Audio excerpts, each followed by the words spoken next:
nga apo, Victor, nag-umpisa ang aking pagiging si Commander Bawang, ang kalaban ng mga aswang. Kilabot na mamamaslang ng lahat ng uri ng mga aswang. Habang tumatagal ay dumadami at mas lalo akong lumalakas. Sa dami ng mga mutya at agimat na aking tinataglay.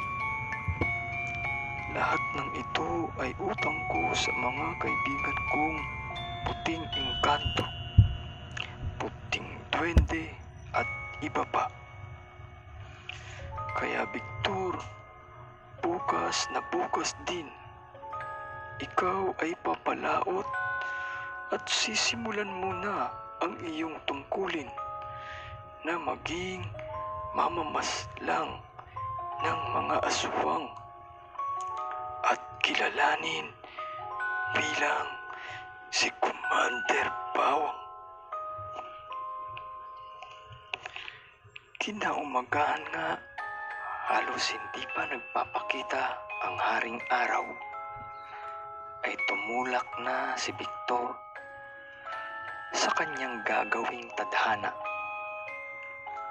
ang pumatay ng mga aswang. Kimkim ang matinding galit at sigaw ng paghihiganti. Walang sino mang aswang na kanyang kakaharapin ang di niya pagpapayarin ng mahal. Sumakay na nga sa bangka si Victor. Dumaan siya sa tagong daan sa dulo ng isla para marating niya ang tabing dagat. Kasama niya sa kanyang pag-alis ang mga gamit at mga bertud na kaloob ng kanyang mga bagong kaibigan. Una niyang tutunguhin ang kabilang isla. Base sa pinayo ng kanyang lolo Mario, sa kanya ay magpapalipat siya ng isla. Parang island hopping ang gagawin niya. Iisa-isahin niya ang bawat isla sa buong arkipelago at uubusin ang bawat aswang na naroroon sa isang mabilis na paraan. Walang ititira. Ganon kadeterminado si Victor na maubos hanggang sa kahuli-hulihang aswang. Masusi nilang plinano ng kanyang lolo Mario ang bilang ng araw ng kanyang itatagal sa bawat isla. Kung ilang araw ang itatagal niya doon at kung saan ang maaaring mataas ang posibilidad na matatagpuan ang mga pamayanan ng aswang. Kumbaga, bawat isla ay may marking na silang ginawa ng kanyang lolo Mario. Ganon nila ito pinaghandaan ng husto. Sa unang tapak pa lamang sa isla ay alam na ni Victor kung aling bayan ang kanyang uunahin at kanyang isusunod matapos nito. Kinakailangan niya ring maging magpanggap at magbalat kayo. Minsan, isang dayong mangingisda at kung minsan ay isang dayong mangangalakal. upang hindi kaagad siya mapaghinalaan ng mga taong kanyang pupuntahan. At nakarating na nga si Victor sa unang islang kanyang lilinisin. Kung kinakailangang baliktarin at ipagpag ang buong islang ito, mahanap lamang ang mga aswang ay kanyang gagawin. Magandang umaga po, ang bati ni Victor sa isang matandang nadatnan niyang nag-aayos ng mga lambat. Napatingin ito sa kanya at sinino siya nito. Bunga ng may katandaan na ay hindi agad siya nito nakilala. "Sino po ba kayo?" tanong ng matanda kay Victor. Natatawang sumagot si Victor na, "Ako po ito, Lolo Ben, si Victor, apo ni Mario, na anak ni Miguel." Pagkarinig sa kanyang sinabi, ay may pagmamadaling lumapit sa kanya ang matanda, at siya ay tinitigan ng malapitan.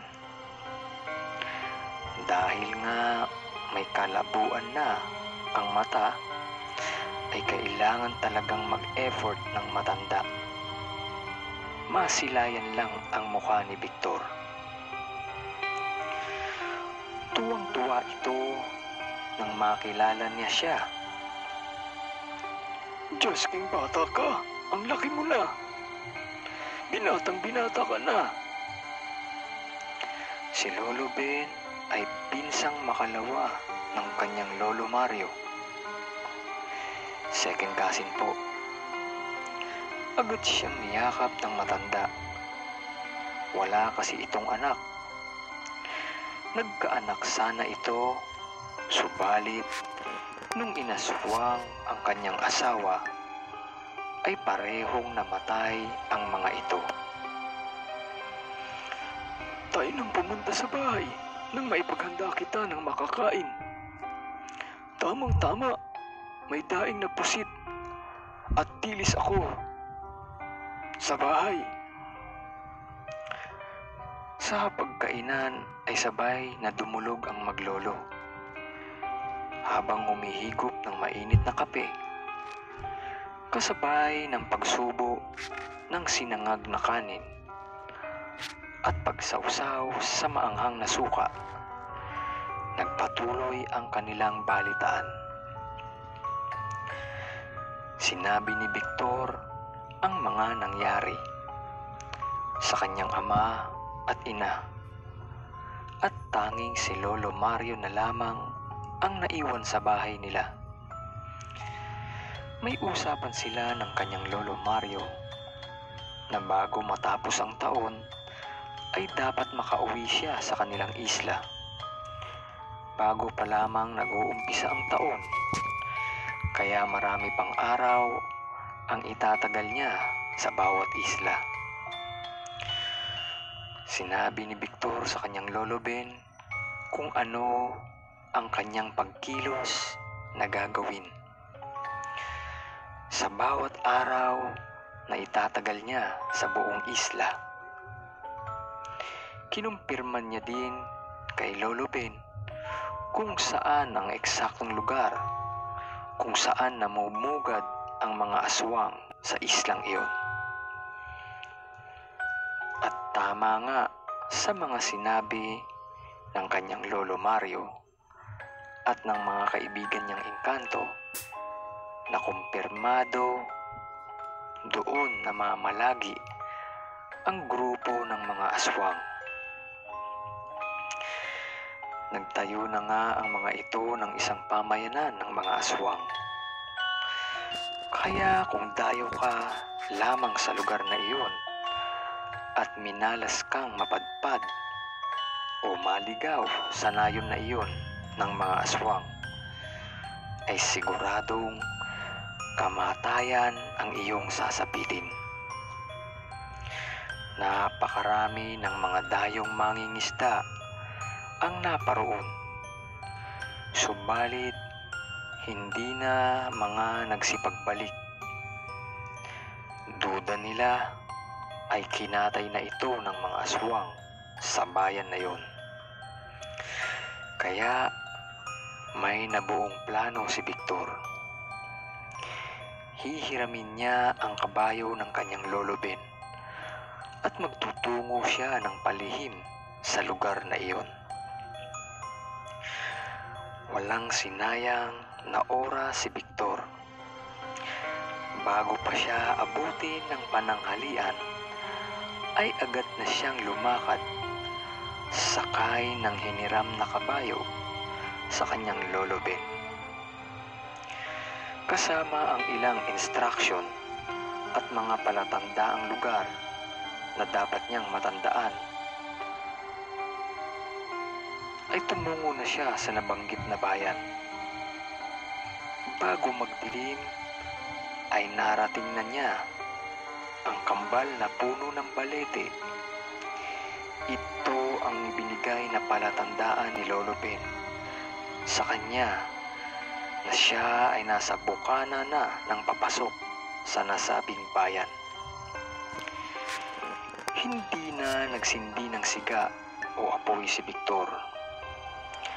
Batid niyang aagaw lamang ito ng pansin ng kung sino man ang makakakita rito. Ipinasya niyang magkubli, pati na rin ang kabayo. Inilagay niya ito sa isang tagong lugar at ipinahiga upang walang makakita rito. Sa paglatag ng kadiliman sa buong probinsya, ay rinig na ang mga pag-alulong at paghuni ng iba't ibang uri ng mga nilikha ng dilim. Tila ba naghahanap ng mga taong maaari nilang masila sa oras ng kanilang paghahanap at pag-atake. Ito ang mga oras na sila naman ang naghahari. Sa isang sulok ng kagubatang iyon ay gising na gising si Victor. Inihahanda ang kanyang punyal na gawa sa tanso at ang abo ng tabako ng kapreng berde na kapag ipinahid niya sa kanyang katawan ay magbibigay sa kanya ng kapangyarihan ng tagabulag. Hindi siya makikita ni maaamoy ng mga aswang.